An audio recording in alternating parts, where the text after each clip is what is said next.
Mulai, mulai record. Wes. Oke. Mulai ya. Kami dari kelompok 7 ingin mempresentasikan tentang materi kompensasi. Kelompok saya berisi 3 orang, Rifki Vanda, Maulana Windrayafi, dan saya sendiri. Next.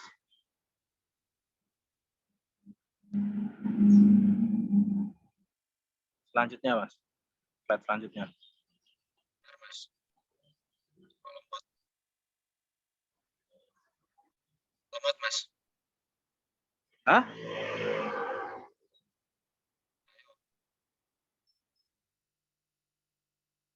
Pengertian kompensasi. Kerja Handoko pada tahun 1993 menyatakan bahwa kompensasi penting bagi karyawan sebagai individu karena besarnya kompensasi mencerminkan ukuran karyawan mereka di antara para karyawan itu sendiri, keluarga, dan masyarakat. Kompensasi juga disebut penghargaan dan dapat didefinisikan sebagai setiap bentuk penghargaan yang diberikan kepada karyawan sebagai balas jasa atau kontribusi yang mereka berikan kepada organisasi. Selanjutnya, jenis-jenis kompensasi. Menurut Shimamura pada tahun 2001, terminologi dalam kompensasi adalah sebagai berikut. Yang pertama, upah dan gaji. Upah hasilnya berhubungan dengan tarif, gaji per jam. Semakin lamanya jam kerjanya, semakin besar juga bayarannya. Kedua,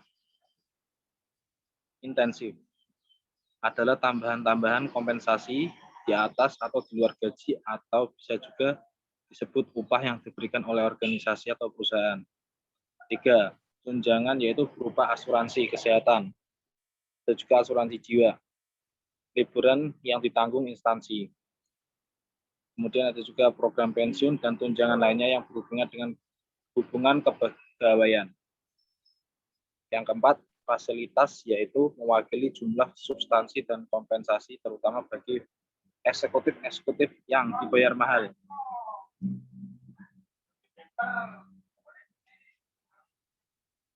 Slide selanjutnya. Tujuan pemberian kompensasi kerja. Menurut Melayu SP Hasibuan pada tahun 2002, tujuan pemberian kompensasi antara lain 1.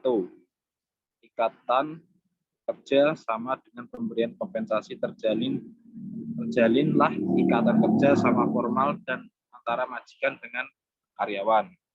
Yang kedua, kepuasan kerja dengan balas jasa karyawan atau memenuhi kebutuhan-kebutuhan fisik status sosial dengan egoistiknya.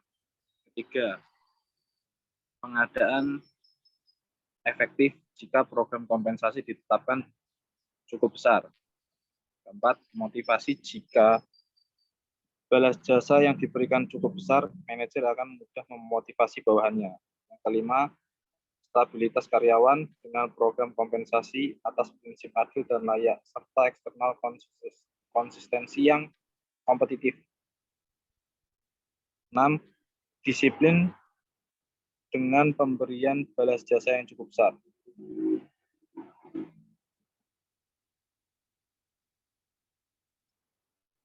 Penyebab dari kepuasan dan tidak kepuasan karyawan atas kompensasi yang mereka terima. Ada 4. Yang pertama, kompensasi yang diterima tidak sesuai dengan yang diharapkan apabila kompensasi yang diterima terlalu kecil jika dibandingkan dengan yang diharapkannya. Ada pula yang kedua, karyawan membandingkan karyawan lain di bidang pekerjaan dan organisasi sejenisnya. Jika karyawan sering salah persepsi terhadap sistem kompensasi yang diterapkan oleh perusahaan itu sendiri. 4. Kepuasan dan tidak kepuasan akan kompensasi tergantung pada variasi dan kompensasinya.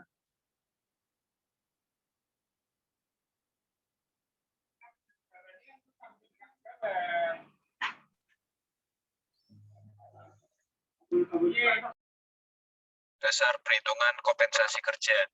Dasar perhitungan kompensasi dipakai untuk mendapatkan sistem pembayaran kompensasi dan menjadikan perusahaannya serta menurut Komes perhitungan kompensasi dapat dua kategori. Yang pertama yang kedua pendekatan kompensasi.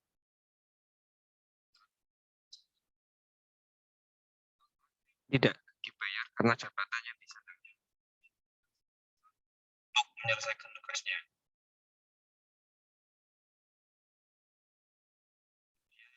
Selanjutnya, tujuan manajemen kompensasi secara umum membantu perusahaan mencapai tujuan.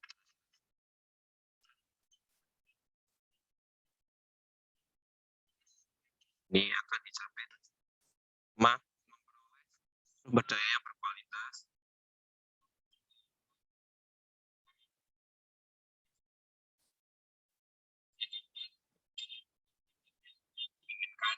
yang kelima pengendalian biaya, yang keempat mengikuti aturan hukum, yang ketujuh memfasilitasi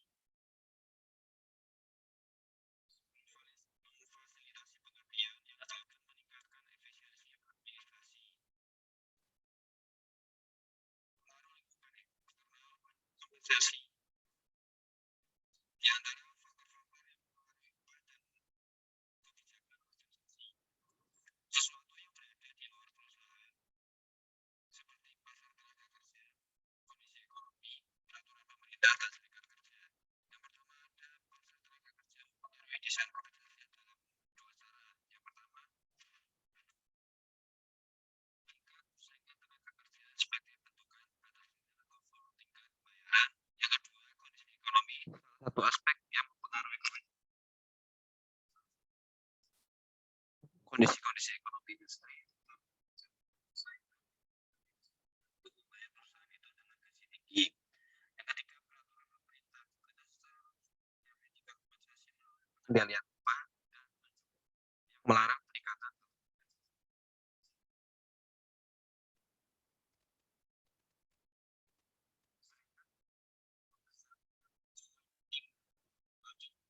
Kompensasi kerja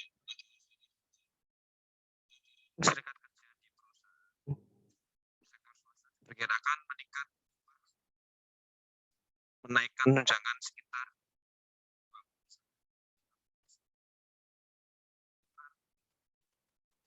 si paket tambahan pada kompensasi yang telah dibahas.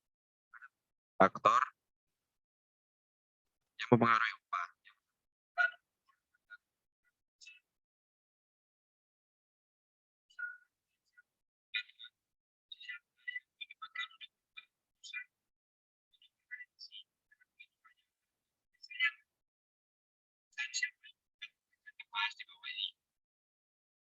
Yang pertama, kerja identik dengan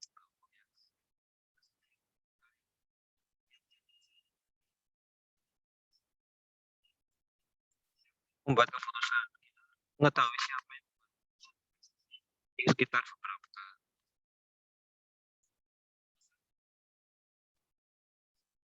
apa yang dipakai manfaat.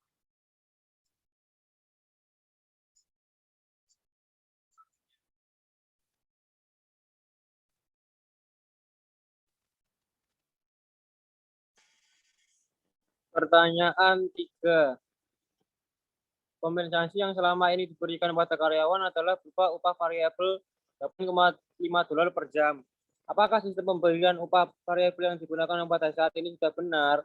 Untuk menjawab pertanyaan ini diperlukan searching data dengan internet mengenai standar upah yang berlaku di Amerika dan Jepang. Jawaban: kompensasi yang selama ini diberikan pada karyawan berupa upah variabel $8,5 per jam itu kurang benar untuk diberikan kepada para karyawan di Assan Motor Amerika, karena gaji pokok di Amerika sebesar $11 per jam. Para karyawan protes kepada Han atau perantara pegawai karena peraturan yang dijalankan jangan seperti itu, sebab bagaimanapun pabrik ini terletak di Amerika.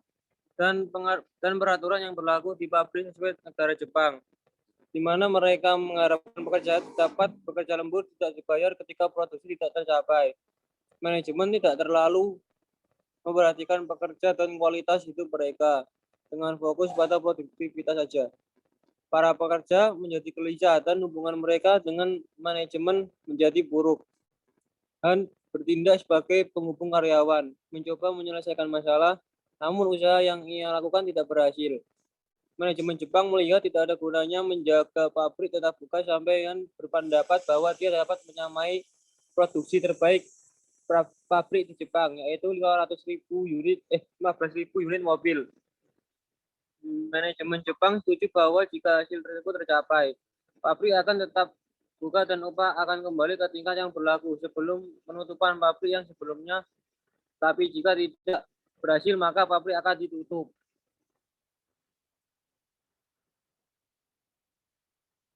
Pertanyaan kedua, upah variabel yang lama adalah $11 per jam atau berdasarkan hasil searching data terkini mengenai standar upah di Amerika dan Jepang. Sebagai perusahaan yang baru saja beroperasi, jelaskan positif negatifnya penggunaan standar upah yang tinggi atau upah yang rendah, $8,5, dan mana yang dipilih.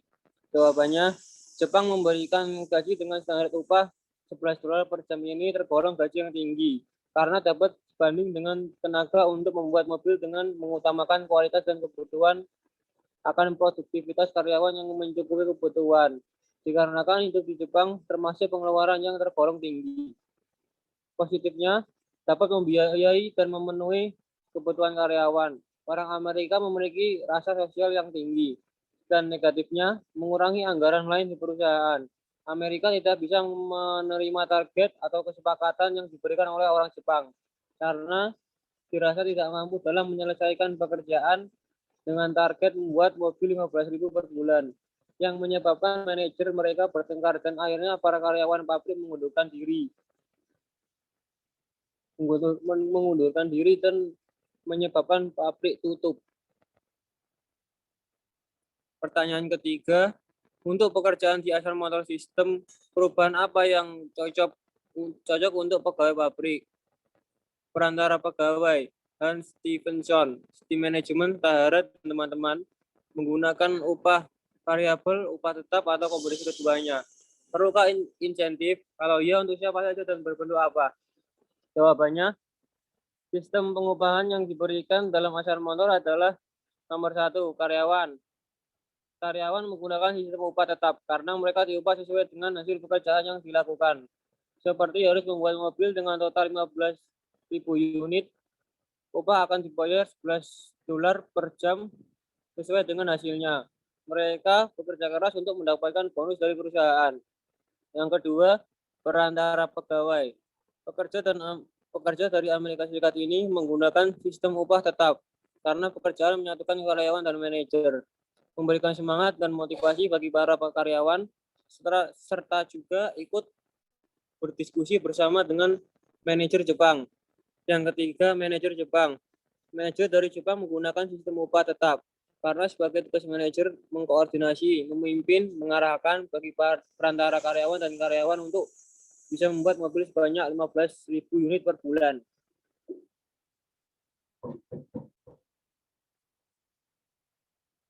Slide selanjutnya, Mas. Sekian dari kelompok kami, terima kasih.